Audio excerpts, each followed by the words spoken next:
tell us about some of the parties you took out, and I suppose there was never a time when there wasn't a demand to go out.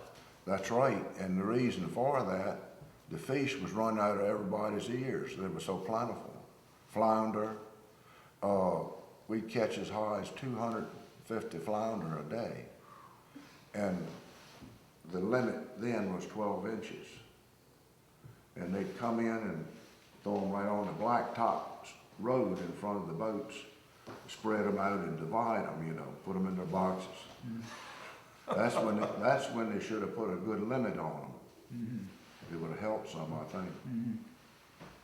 And every kind of fishing, marlin fishing, I did that, and I got pictures home of marlin we caught. You had to go way out for that. Yeah, we'd go out. Most of the time it was 38 miles, nautical miles off the beach. Mm-hmm. And we'd pick up dolphin, that's a dolphin fish, mm-hmm. and catch a plenty of those. And a little bit further off, in where the trash line, we call it, grapefruit, banana peelings and everything. And it offshore of that, about 4 miles, which would put you 40 miles off, is where we catch the marlin. Mm-hmm. And they were thick. I've seen them thick as could be. What was the trash line now? Well, it was a tidal line. See, the Gulf Stream, it still is around 105 miles off this coast. Mm-hmm. But your blue water would come in as close as 15 miles. In August, the month of August. Mm-hmm. It was August and 1st of September when we do all that offshore fishing, mostly. Mm-hmm. Except bluefish. Clean the shingatig, somebody would say, we wouldn't be catching any. Somebody would say, we in a bunch of bluefish. And that was Ray Parker, Watcher Creek. So we had one of these little direction finders at that time. Foggy, way when we went from offshore Quinby, clean up the shingatig. We got there, I think we caught 2 or 3, and then they broke up. Lewis boys, Lewis Lumber Company, I don't know what you heard of when Seaboy, Lewis, he's still living. They went with us and they run out of gas and Ray had to tow them in back to Watcher Creek. But I carried 110 gallon of gas, fuel, gasoline. Now, was that a wooden boat that you were in? Oh yeah, every boat I've owned has been a wooden one. Oh, good. That last boat, she was a beautiful boat. Now, who built her? I did, me and Bill Welch and Bill Risson in my backyard. Wow. And Bill Welch and Bill Risson was boat builders. They built Earl Parker's boat, Watcher Creek, mm-hmm. and 2 or 3 more boats there, and they helped me build mine. And we used the blueprints from DuPont's yacht, and the name of her was the Malloy. Hick Simpson was the captain of her, mm-hmm. and he lent us the blueprints. And she turned out to be a beautiful boat. Wow. And how long was she? She was 43 foot. Mm-hmm. She was 1 foot longer than Earl's. Earl Parker, he's not living. The name of his boat was a Vernanjo. Mm-hmm. She's still running out of Glen Haven Inlet. His nephew mm-hmm. is, no, not his nephew, he's married his daughter, owns it. Mm-hmm. So you probably built your earlier boats as well. Oh yeah, well no, the Margaret Jane, I went up in Baltimore and bought her in the middle of the winter time and come down the bay in a snowstorm. Now Daddy was a boat builder. Him and Alan Carpenter was Daddy's first cousin. At Red Bank built boats. They built one for Dr. Sturgis which Dr. Sturgis is gone now. That Dr. Billy Sturgis? Yeah, yeah. And they built one for Otto Phillips, to Helen R. She wound up mackerel fishing. And then they built one for Fred Belote. He was engineer on one of the old ferries down here. And they went in the shipyard, the ferry, and he got enough lumber to build this 26-foot boat, white pine. The whole boat was built out of white pine. And Dad and Alan Carpenter, I think of him, he was comical, and built them. He sent his wife, Hilda, up at Northampton Lumber Company to get some nails. He run out of nails, and she came back and she had the wrong nails, wrong size. And he said, "You damned old Hilda, I thought I told you to get 8-penny instead of 10-penny nails." And she threw the bag of nails at him. Oh, gosh. That was something. Well, the fish that you all caught, did you sell most of that? No, we had a man that cleaned fish there in Quinby, several people, and the ladies that cleaned them, and we'd take them up to the fish cleaner and take their coolers up there, and they'd clean the fish and pack them, and when they went home, they would pick their fish up and take them with them. No, they used every one. And one man, he was crazy about flounder. I can't think of his name. He just passed away. And his son, which was a little boy, he wouldn't eat fresh flounder. He wanted frozen fish. He'd been used to eating frozen fish. He wouldn't touch those fresh flounder. That was funny. That poor man. Yeah, right. Well, did they ever ship any fish, by boat to other ports, or did the fish that was sold, did it all go by car or truck or? Car or truck. Well, anyway, you had commercial fishing went on, gill netting and stuff like that, and shedding crabs. People came from Tangier every day, and for peeler crabs. Bought the peeler crabs, and all the seafood was, in fact, Daddy and my uncle, Shappy bought seafood on Hog Island, and Daddy would go down and pick them up, and they loaded a boxcar at Painter of clams, train, boxcar, in one day. Wow. With clams. And Daddy also had a big scallop house there at Quinby. Of course, the shuck scallops, the bays was full of them, and the 33 Hurricane wiped them out, and also the rest of the scallops, killed that eelgrass. Now, how about the oysters? Well, there's a lot of oysters in the early part, but the bays was loaded with eelgrass. And not too many oysters. But after that eelgrass left, the oysters came in. Plenty of oysters. And the downfall of them, I think, along with their predators, the screwbore and the MLX and DMSO, was buying the seed oysters and sent them to the steaming house, Campbell soup and all that, but truckloads went out of all these seaside ports, and just picked up everything from a little oyster spat and sold it and cleaned the bottom. And then it wasn't enough oysters left. What few oysters it was left, the disease and the screwbores, little shellfish, and that disease, DMSO, and I forgot what it said about the name of the other one. MSX? MLX, yes. Terry, he was planting them up in Dover Bay, Buzzy Terry. Hauled them up there by barges and planting them, and they wiped him out, cleaned him out.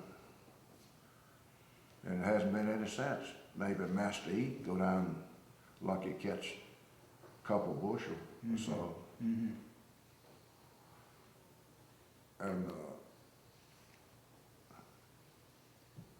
Well, we've got a lot of photographs here. Yeah, and, yeah. One of these is of Sud Bell. And what do you remember about him? I understand he was quite a character. Oh yeah.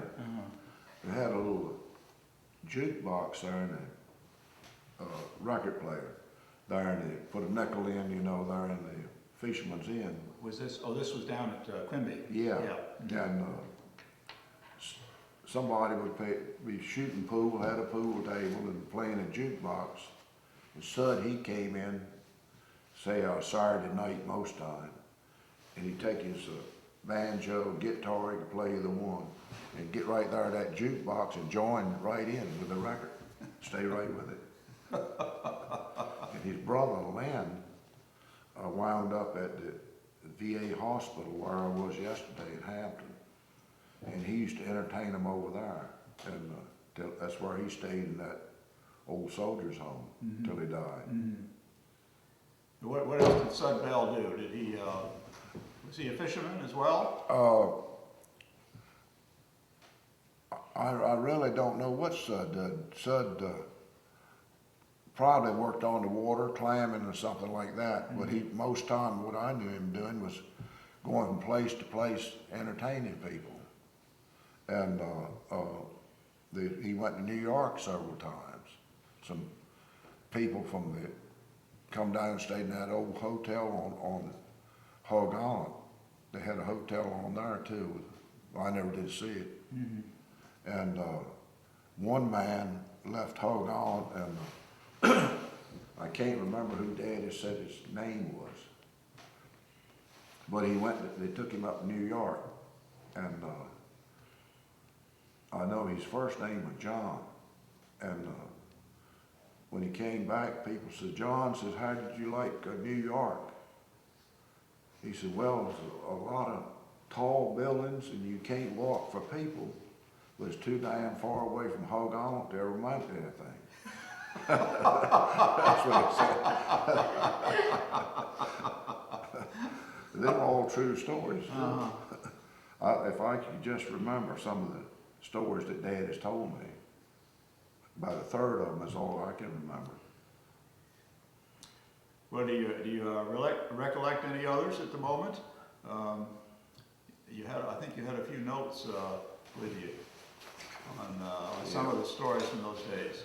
Yeah, I either put them in a different pocket or lost them.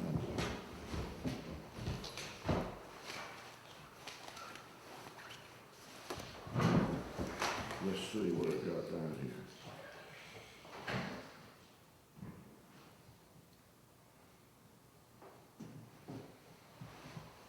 Now I told one on the Model T Ford and about the dogs. Well, I remember one more.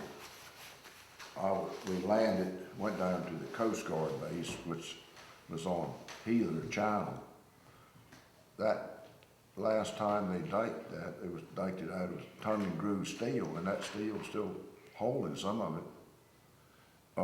We landed there, and of course, Daddy had a dog named Carlo. Carlo jumped on the dock, and up the beach he would go, and he'd be at the house when we got there. He knew his way, and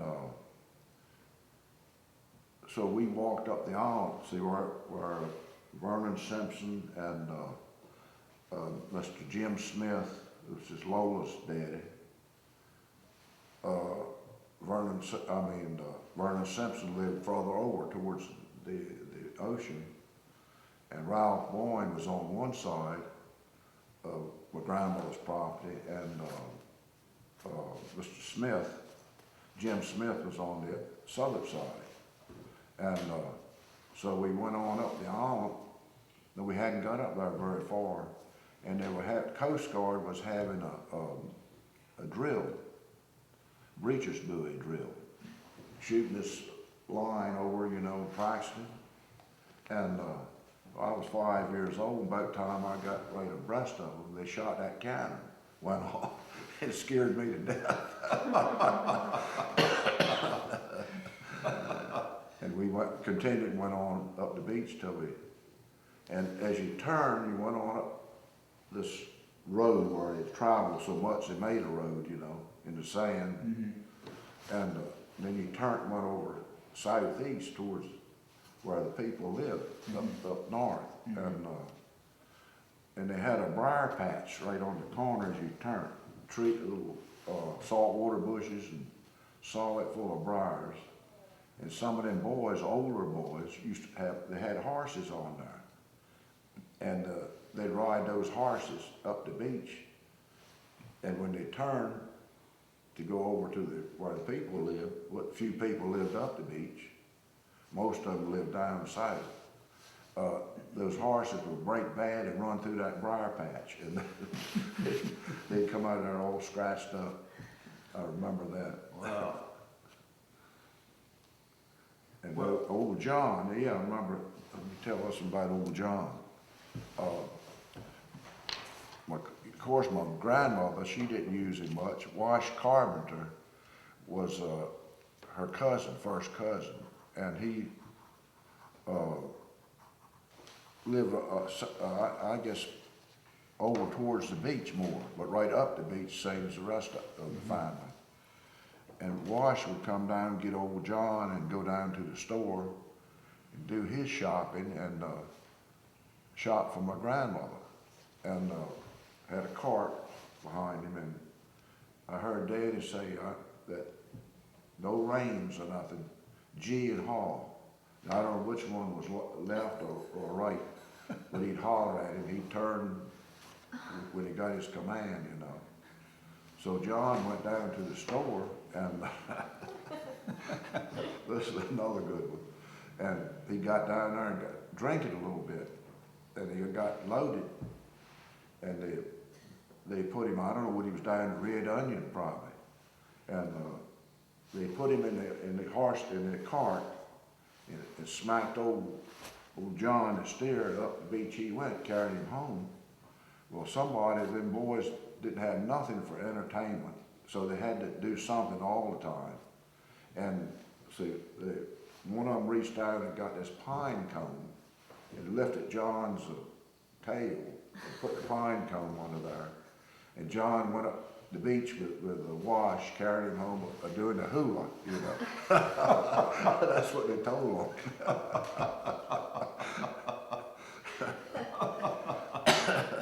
Who was old John? What was The John was a steer. They put a picture of him as. Oh, John the steer. Okay. Yes, Okay. John the steer. Okay. There he is, right there. And that's my Uncle Sheppy standing there Okay. as a boy. Okay, I've got it. Of course, he was a picture of him somewhere sitting under the lighthouse in here. What do you remember about the hurricane of '33? Oh yeah. That's a good story. I'll tell you. It wiped everything out at Quinby, you know, on the waterfront. It was 3 houses down there, scallop houses, and Daddy's boat went up almost to where that big building, the Mr. Bassholes. I don't know who owns that now. Jimmy Bundy owned it at one time, him and Jeff Shelley, but they sold it, I think. And one boat went up on the steps of that, tore the steps down. And Daddy stopped just before he got to it. It was a line of cedar trees. And his boat got on those cedar trees and tore the bottom off. Well, he couldn't get down to Hog Island to see how my grandmother was doing. So Georgetown Bell, what's in that story about the shipwreck on Rogues Island, he still had the old Ruth, name of that boat, and he came off and picked Daddy up and me, And we went down to Hog Island to look the situation over. And I remember the windows in the house somewhat like these. They wasn't quite as tall. About halfway the bottom window, you could see the tide line where it'd been in the house. And some of them went up to the Coast Guard, sailed up and down there and picked up the people, brought them back to the station and also the lighthouse. Some of them went up the lighthouse. And so that old Ruth, she'd been around. And the Ruth, the man that owned her was Mr. Jeff Potts. I think I'm right, yeah. Anyway, him and Dad is one used to go sturgeon fishing. One night, pitch black, dark, you know, halfway stormy. You know, when it get a big fish in a net like that drifting, the net would sink and come back. And Dad says, Jeff says, we got a big one. And they had a sturgeon hook. It was about as long as this table is wide with a big, where you gaff them, you know, with a handle in it, steel handle. And so Captain Jeff, he was strong as a mule. He got on this gaff and they webbed the net, pulled it in, got this old sturgeon, so they thought, right beside the boat. Captain Jeff reached down and threw the gaff at him and flounced him in the boat, and he like sunk the little boat. It was a piece of timber, weighed, I think it was 2 or 3 foot square and about 16 foot long. He flounced it in the boat like it weighed about 10 pounds. And that's all they had that night. But he finally scored after a while and paid his home off, my dad. That was with the sturgeon? With the sturgeon. Uh-huh. And the,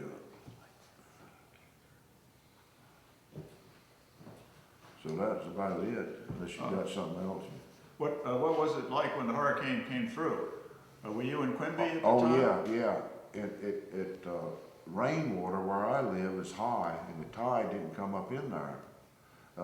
It washed the, let's see, this Coast Guard boat was either from Cedar Island, I think, and she came on down the coast and went ashore in the marsh, halfway between Quinby and Watts Creek.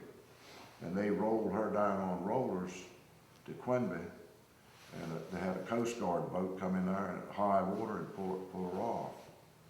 And it rained hard, and Daddy was raising a few chickens along. He was into everything. And disaster of the chicken business. And had these chicken troughs was about half as long as this table, and had sides on them where he put the feed in for the chickens. And I was using that as a rowboat, poling around in the back of the backyard from rainwater. He wouldn't let me go down to the dock until after it was over. And this, it wasn't electric light, they didn't have none. Telephone line that went down to these scallop houses, part of the size of these scatters they worked in had broke up and was hanging on the wire. And so after that, he built a little place back and bought a few clams. Mostly he started working, went right to working on the water, clamming, oystering, planting oysters. Oh, I got one good one if you want to hear it. It's about the oyster pirates. They made a movie of that in the 50s or the early 60s. It was called the Oyster Pirates. It was made on Shingatig, and they showed it one time on television and they took it off. And the name of the boat was a Razzle Dazzle. And she traveled all up and down the eastern shore and had these oyster pirates on it. sophisticated name for oyster thieves. And so Dad had his whole winter work like everybody else. He planted a big bed about, I guess he had 2,000 to 3,000 bushel that he'd work on for his winter work like a farmer did his potatoes, you know. And so we were going out.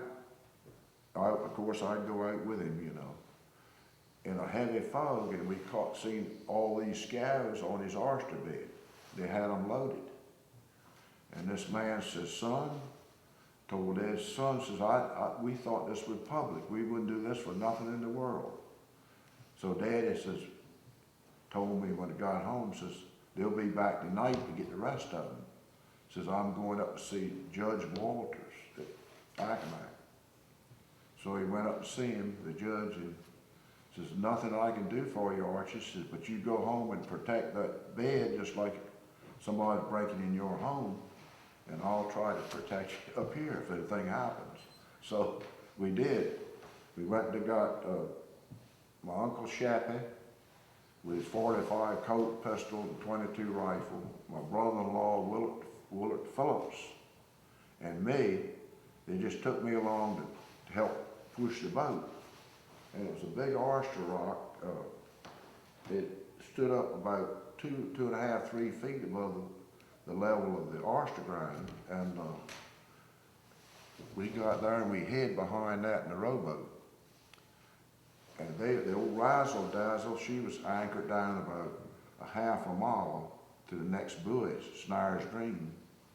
And here they come in their scatters, poling up there on the shoreline, on the flat. They stuck a pole down and put a lantern on it. I don't know why in the world they did that. And they started farking these oysters in. Of course, they had a monitor, a barge, would carry 800 to 1,000 bushel oysters. And so my Uncle Sheppy says, I believe I can shoot that lantern out. So he, pow, the lantern went out. I don't know whether he hit it or not, but, and they jumped overboard and we opened fire on them. Or my daddy, my uncle, my brother-in-law. And you could hear the bullets. Well, this went on. It was no oysters stole anywhere on the seaside after that for a number of years. I was probably around 15 years old. The war come on. I joined the Navy. I was 17, and I went overseas in the Pacific. We got back. We were all standing. We had a little dock there then. They had already dredged the harbor, you know.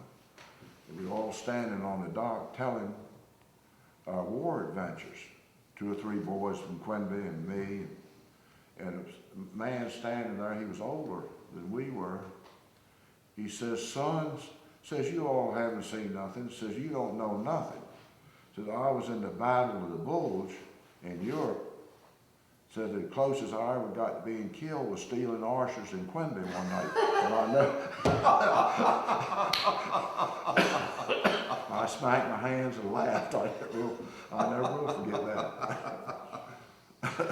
And that was another truth. All these stories are true. And so that's the last of all I know. And of course, they sunk my boat, you know, the newest boat that they built, last one I had, the J-Mar. I had some people out fishing from Norfolk, Apex Part, sold automotive parts. And a friend of mine got him, sent him over. He was a friend of them. And we went out, they had some M80s. Like they play war games, about like a silver salute with a fuse in the middle. And we caught we call them dog sharks, you know, shark about this long with teeth in them. They put one of them in his mouth, in the shark's mouth, and lit it, turned him loose. And he went up under the J-Bar and blew the hole that long and about that wide in the bottom. And I just did get to the beach with her. got to the beach, never got inside. We were in deeper water, and she sunk, and she was awash, like she was on the bottom, and hatches floated off, and we plenty of help. It was on the weekend, everybody, and they got all my equipment off and everything, and they also got this box of M80s. That guy was worried. He was looking for his M80s, and we'd already compensated them, you know. And so he went back to Norfolk. Mr. Drake, he was a friend of him and a friend of mine too, and so they paid for a new engine and some work they'd done on the railway and all that. I got compensated for it. And that got in the Coast Guard was involved, you know, and a guy there, I think he was in charge of that marine resource place at Watchaprig. He's dead now, I can't think of his name. Tommy Kalana, he stuttered. He got on the phone, he said, so-and-so says, get down here right away. Said, he was a diver too. To put a patch on this boat. Tommy took the door off his locker and put a row of nails in it, had the patch already. And he went underneath of this boat, the J-Mar, and she was rocking, and proceeded to nail the patch on. All of a sudden he came out and blood was running out of his nose. I'll be able to think of that man's name. Can't do it though. Anyway, I says, what happened to your nose?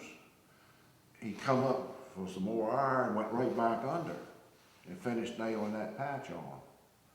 He says, I was up there close and I was nailing the patch on and I hit myself and that nose would hammer. When I went on the railway, and that got in the national press and went clean out of Seattle, Washington. Really? A girl sent me a copy of it. And so I've had 2 or 3 close calls of my own on even in the fishing. Wow. That was your last boat? Yeah, that was the last one. And when did you put her up? I put her up, sold her in 1990. And then I quit. And I got a little 18-foot outboard, I still got it. And you got a little skip? Right. Is that wood? No, that's fiberglass. Fiberglass, Yeah. oh. We went on the Dr. Billy Bird, he's still living. He lives over, he was a doctor over at Norfolk, and he's got a place up here on Folly Creek, big place. And Tommy Kalina used to take care of his boat. He'd been working on overhauling these wooden boats and painting them. And Dr. Bird got this fiberglass boat. Went up there one day, and Tommy was bragging, says I overhauled Dr. Bird's boat in 2 hours and a half. Complete overhaul. He got him a box of this toilet bowl cleaner, Lysol toilet bowl cleaner. And he scrubbed her down, she come out white, just as white as a chalk. And the boat was all, he worked all winter and half the summer on your old wooden boat, you know, trying to get her in shape. And he overhauled her in 2 hours and a half. There wasn't no work to do, you know, to the hull. Right, gosh. Well, when you came in, you mentioned something about, a story about Griselda. Oh, yeah, and her, yeah. And her boy, yeah. and they were getting Yeah. away in the skiff. Could you Right. tell So us that story? John Melvin is the man that she eloped with. And I don't know what, Jerry probably knows Griselda's maiden name. And so Griselda and John Melvin and Daddy was going to Quinby to pick up my mother, and they were going to elope. planning on going to Baltimore. And so my grandfather, he was right down at the edge of the marsh to meet them when they landed with his horse and buggy. And in pursuit was this other boat. Griselda's mother and father didn't want her to get married. They were chasing them.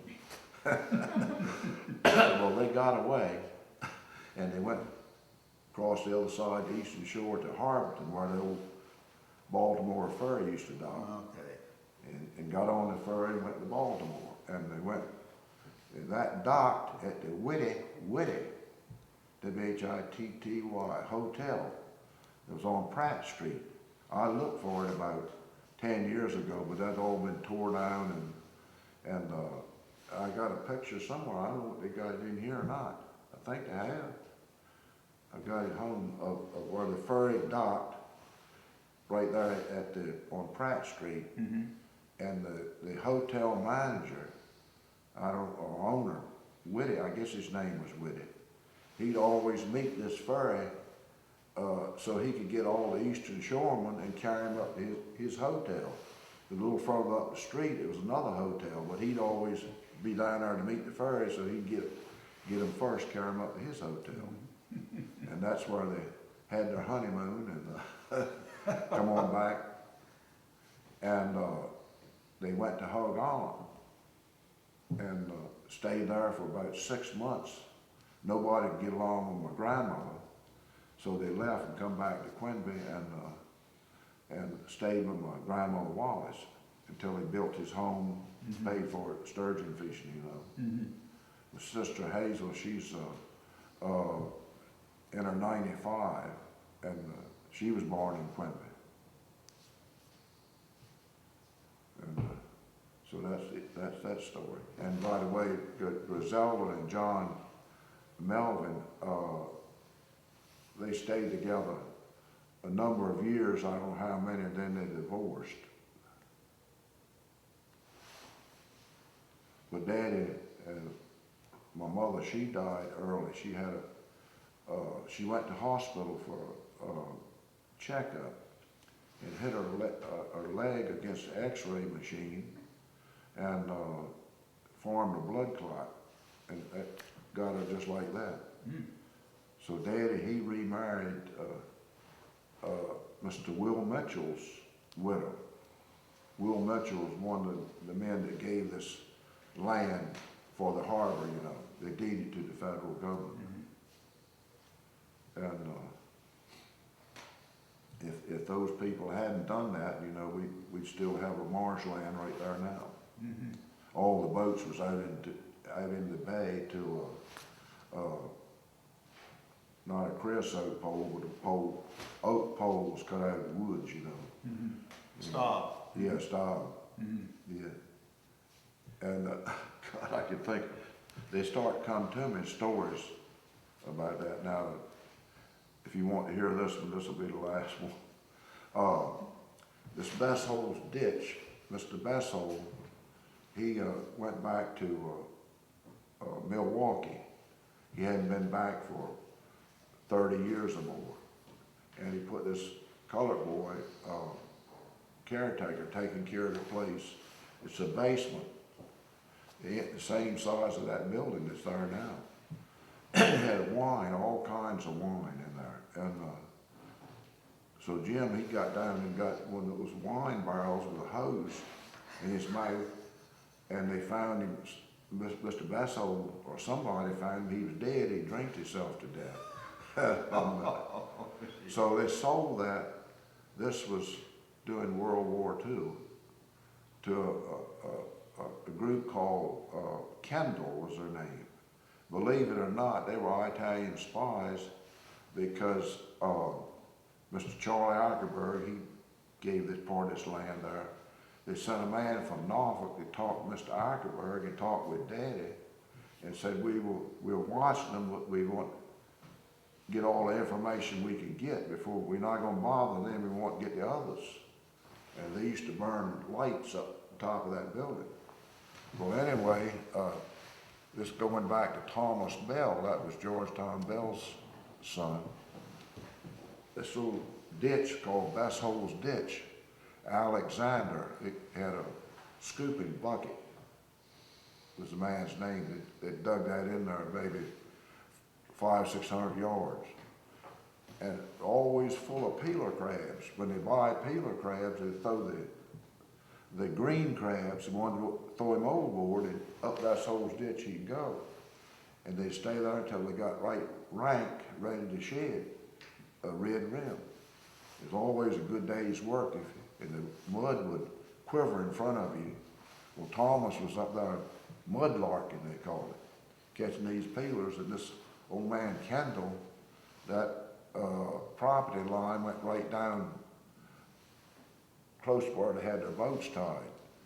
Got his rifle, shot out the window, and followed old Thomas as he come out running. Said Thomas had a streak of mud like Superman's right behind him when he come out. Well, this was only about a week later. My Uncle Shappy here, he went down to go to his boat, and this old man Kendall seen him down there at one of them poles, and he cut loose with a couple of shots at Shappy.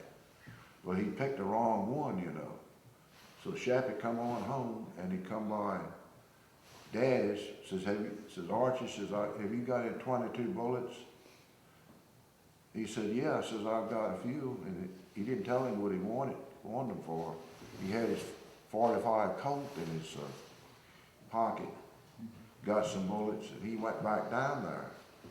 And the road runs parallel with that big building, Best Holes building. Shappy would go up the end of it and about face and march back with his rifle on his shoulder. Said, you SB, said, stick your head out that window now and shoot at me. So they disappeared after that, and another man that worked, lived down the neck, raised peonies. He worked, he was an Italian, and he was at the store. Arthur Decatur, finally, as a grown man, run that store, J.O. Wallace's store. And Arthur was a shoe shine boy, and when he got old enough to do something else, I took his job. So I shined this Italian's shoes, and he wouldn't pay me. I think it was 10, 15 cents. And Bill Fluke, they were all, the shingle end, it was on the corner, it's been moved, and what's her name, the editor of the Eastern Shore Post, Candy Farlow. Mm-hmm. Candy Farlow's made a wonderful home out of it. She moved it back about 200 yards. And that's where they'd all hang out. They'd drink their beer and get half loaded. And so Bill Flufart says, no, it's Bill Shaw. Says, pay that boy. Says, I've got a boy over in New Guinea, says, getting $50 a month. Says, to kill people. He says, I got one here I can kill for nothing. So he still wouldn't pay me. And he told him, says, you love your mother, he didn't say mother, says, you love your father. He said, that's the way I love me Mussolini. So they got him, Bill Shaw, Frog Smith, which was Bill Smith's brother there to Exmoor, and Bill Fluhart got him in the car, says, we're going to drown this SB. And they carried him down to Quinby Bridge, going to throw him overboard. And of course, all us boys was right there, young boys, we could run there about as fast as the car could. We followed them down there. And they got him out, carried him to the rail, and Bill Fluhart says, let's have another drink before we drown this guy. And he went back and got their bottle and give Mussolini a drink, and then they wound up at, has any of you ever heard of Hidden Port? That was a little place that Walter Savage run. It was right there, Thornton's gas place there in Belhaven. Mm-hmm. Okay. They wound up there, and Walter had called the law and the other one wound up in jail. And nobody's seen Mussolini since, don't know what happened to him. I think that's when the FBI moved in, and Kendall moved too, that was the end of him. So, a lot of things went on in Quinby too. Still is. Do you think they ever dropped any spies off on the islands and snuck them in? I'm sure they did. I don't know whether any came into Quinby, not that we know of. But I'm very sure they did at least burn lights up there on top of the upstairs window. Okay. 1 hour. Okay.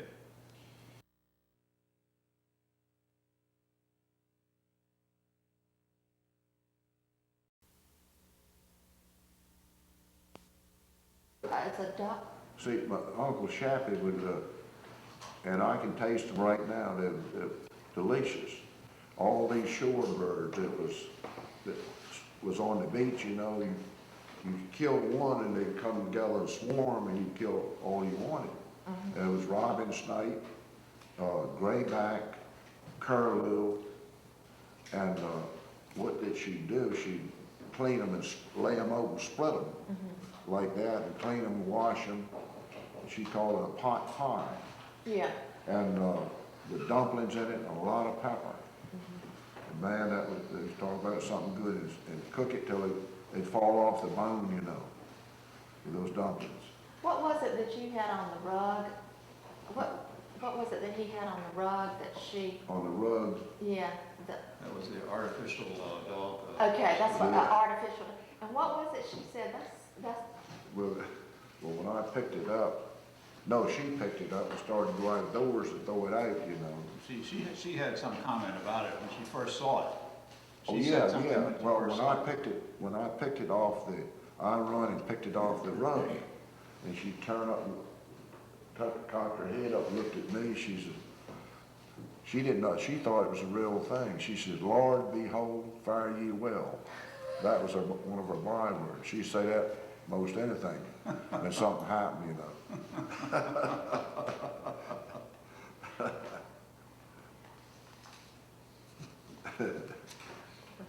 Was your grandmother on the island during the 33 storm? Yeah, they stayed there until 37 before they moved off. And they brought, Daddy got the undertaker and went down and brought the markers off and what do you call it, the slab on top. And very few remains. Some of them they left right there, couldn't find but a few, so they dug down and they went in the surf. It's I don't know if it was Life magazine or Look that took some pictures on Hog Island. I took them down there and I stood the markers up. They were in a slough in the surf. Stood them up, and the headlines was fishing in the graveyard. And they took a picture, and I don't know what I ever did with mine, it got away from me. And it was either one of those two magazines, Look or Life magazine. And they'd take the picture of me and Eugene Engler, which his daughter Tress runs that Miller High Life company right there by H.W. Drummond. We were fishing in the graveyard. Oh, gosh. It was something, and they stayed right there. Those markers stayed right there, and most of them until they just went right on down and settled. And eventually, Dynamite Bill Russell, he blew this station down here. I'm not the station, the lighthouse. Lighthouse. And he told the officials, says make a mark on the sand, the length of the lighthouse, and says, and I'll lay that lighthouse right on the mark. And sure enough, he did.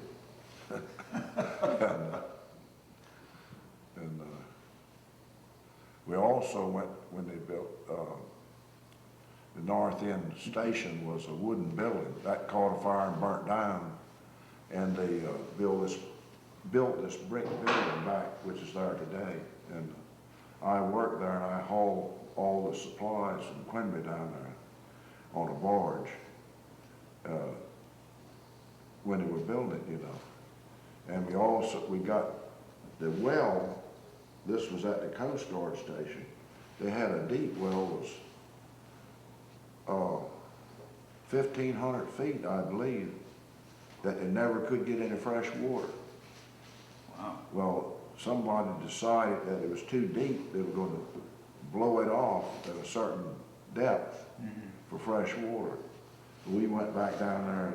Bill Russell, of course, I took him. He was in charge of it, and he set this dynamite, put it down this big, it was a 6-inch pipe. And when that got down a certain length, a certain depth, it felt like somebody was on the other end pulling it, you know. You had to hold back on it. And so had a battery, had the boat battery to set it off with. So Bill, he hit 2 wires together, nothing happened. He said, well, we better go back and check that, see if anything's come loose. I said, I'm the devil if I am. I said, let me go back to the boat, and I got an extra battery, and that was 6 volt. And we hooked it up to 12 volt. We hit the wires together, and it didn't have enough voltage. We were too far away from where the dynamite was. He blew it off that time. And then we went, after we got that done, Bill says, let's go fishing. So we went to several places, and he threw a charge of dynamite, and we didn't get nothing. We went to this little creek, and he threw another charge, and a bunch of croakers come up out of that pond. So we got a basket, got overboard, and got the croakers, went home with a mess of fish.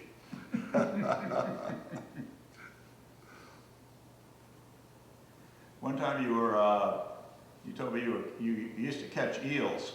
You used to spear eels. Yeah. Was that when you were growing up? Yeah, yes, sir. Yeah, I never did do much of it. My daddy, it was during the last part of the Depression, and anything you could get to eat was good eating, that or nothing. And so him and Mr. Addison Tarr used to go up the marshland about a mile northeast of Quinby and go up these big guts, and one of them was named the Burton Gut, and they would spear these eels. And you've got some eel spears here, and the spear didn't stick in the eel like a fish hook. It was a gig, in other words. He'd go up here like this, hit him, and they would separate, and then he couldn't get back out. The gig would hold him. And yeah, I haven't eaten any since I was a boy, but you cut them up, skin them, cut them around the throat and skin them, and cut them in pieces about 3 to 4 inches long, bread them good and fry them, bright brown, and it was sweetish taste, had a sweet taste. And when they cooled off, they would turn back to white again, that brown. Never could get them to stay brown. I remember that. But I haven't eaten any since I was a boy. But if I remember, they were good eating. And Daddy, he bought a little of everything, seafood. We got a little basement, halfway basement there on the house home, and he'd buy these turtles, saltwater diamondback terrapins, they call them, and ship them to New York, you know. And he went up there to see some of his dealers one time, and he asked the man, says, what do you do with them diamondback turtles? How do you cook them? He says you put them in a pot of water and boil them till they get done. He said, what do what do you do with them then? He said, by the time they're done, says, everybody's drunk, you eat, start eating. Eating like he was. I remember those turtles he had in the basement. He'd have anywhere from 50 to 60 in there he bought. And what bumped them off was the beginning of crab potting. They'd get in the crab pot and they'd come up and grind them. Mm-hmm. There's still quite a few around now, but everywhere you look, you see a turtle head stick up before that. Mm-hmm. Isn't that something? David, do you have anything you'd like to ask? Well, we thank you very much. Yeah. This has been a wonderful lesson on the history of Quinby and the seaside. Yeah, Hog Island. yeah. I couldn't remember too much about Hog Island, but only as a boy, you know. I don't think my Uncle Sheppy went back over once after he came over there. But Daddy was over there every year surf casting. Dad and myself. But we'd go by boat, you know, and go outside and back up against the beach as close as we could get. And Daddy, he'd get seasick, and so he took this little 12-foot rowboat and would go ashore on the beach. And our lines wasn't about 10, 15 feet apart. He'd cast out, we'd cast in. He'd catch 4 or 5, we wouldn't catch nothing in the boat. So your daddy your daddy would cast off the beach? Yeah, right, and we were in the boat casting in. And your daddy could hurl it pretty good, I bet. Oh, yeah. Oh, that he could. He could cast a line that same way. In his later years, he went to rod and reel, you know. Okay, well, we thank you. Yes, sir.